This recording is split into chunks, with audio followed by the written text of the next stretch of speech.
Costa, João Paulo do Vale, que tem todas as informações, estava no estádio ontem, de uma maneira correta, e depois já veio correndo aqui, antes de eu ir embora, 3 horas da manhã, ele tava chegando aqui, coitadinho. Onde acabaram com nós, hein, Paulo? É verdade, mas foi bom, né? Tem que trabalhar. Foi bom, e eu tenho até alguns destaques importantes aí, né, e destacando aí o Fernando Diniz, que vocês falavam no começo do programa, treinador que ganhou muita moral, e o Daniel Alves também, né, outro que vinha sendo questionado, podemos dizer assim, porque é de fato um jogador de muito peso, né, o São Paulo contratou aí o Daniel Alves querendo de fato um ídolo. E agora o Daniel Alves começa a entregar isso pro torcedor tricolor.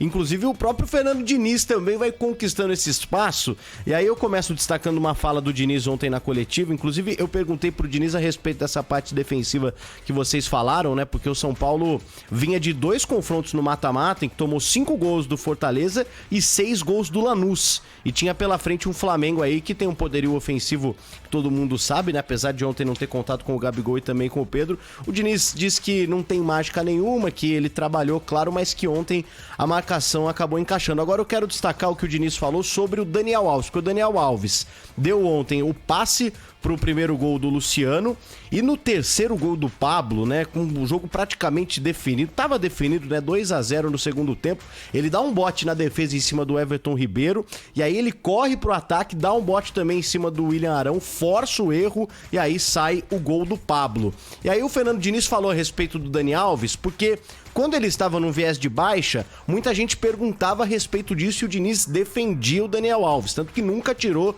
o jogador do time. Vamos ver o que ele falou mas depois. Eles, desculpa, eu sou um deles. Só que ele só melhorou por causa do Luan.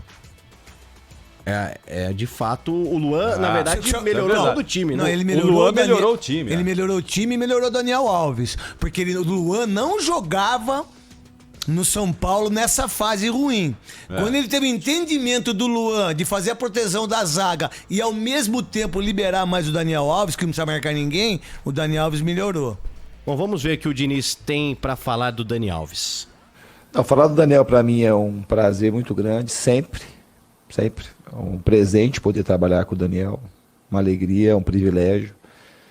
E eu falo isso hoje, falo isso quando muita gente que eu via na entrevista coletiva ficava falando, e muitos de vocês cobrando que o Daniel não podia dobrar jogo, porque era um jogador que tinha determinada idade, então eu estava sentindo. E agora está provado que não tem absolutamente nada a ver os argumentos que a gente usa, às vezes argumentos genéricos, e não enxerga jogadores específicos. Ele nunca quis ser palpado, eu repito para vocês, ele nunca tirei ele de treino. Não é de jogo, de treino. E ele começa antes e termina depois. Tá aí, Fernando Diniz falando do Daniel Alves nesse momento de alta. Quando esteve em baixa, de fato, o Diniz defendia bastante o jogador. Outro detalhe, ontem o torcedor de São Paulo acabou fazendo ali uma aglomeração, né, no Morumbi durante o jogo, não pode entrar no estádio. E aí no final da partida, já num clima de festa depois do 3-0, Pizzas também, antes do jogo. E aí, todo mundo. As imagens chamaram a atenção, inclusive a gente tem aqui, porque tivemos o Lisca com a torcida do América, o Diniz também, no momento até, né, um sentimento duplo de ver o torcedor reconhecendo o Diniz como um treinador, como um provável ídolo, e aí ele tá aí, né, no meio, ele abraça um torcedor do São Paulo em meio à chuva, ó. É uma cena inédita, né, pro torcedor do São Paulo e pro Diniz. A gente tem que ser justo com as coisas. Se tem quem mais criticou o Diniz, foi essa própria torcida aqui que fez manifestação. Os pediram a saída dele. E os comentários, que é do meu comentário, que sempre fui.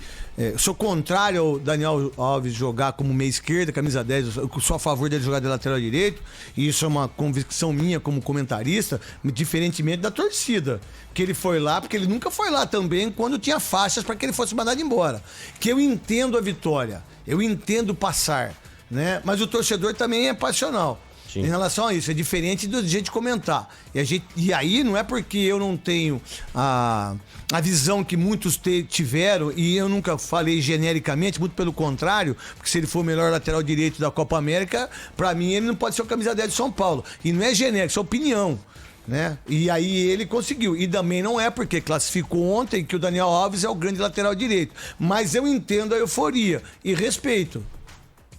Aí, ó. Agora, só uma pergunta, a torcida que tava lá dentro, não é? Tem torcedor, tá abraçando o torcedor ali. Organizada. Os dois. Se eu Todo não mundo tiver sem errado, são os máscara. presidentes da Independente. Se eu não tiver errado. Todo mundo sem máscara, uma festa, né?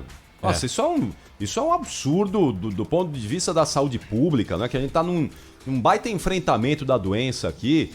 Você ter esse tipo de coisa é um desrespeito completo. Tá tudo bem, a gente entende aí o momento do seu... Mas não pode, gente, não pode. A gente tá voltando a ter números crescentes de Covid de novo. Por que tem dois torcedores então, não vai entender. Que estão lá dentro e que o Fernando Diniz, antes de entrar pro ônibus, vai lá sem...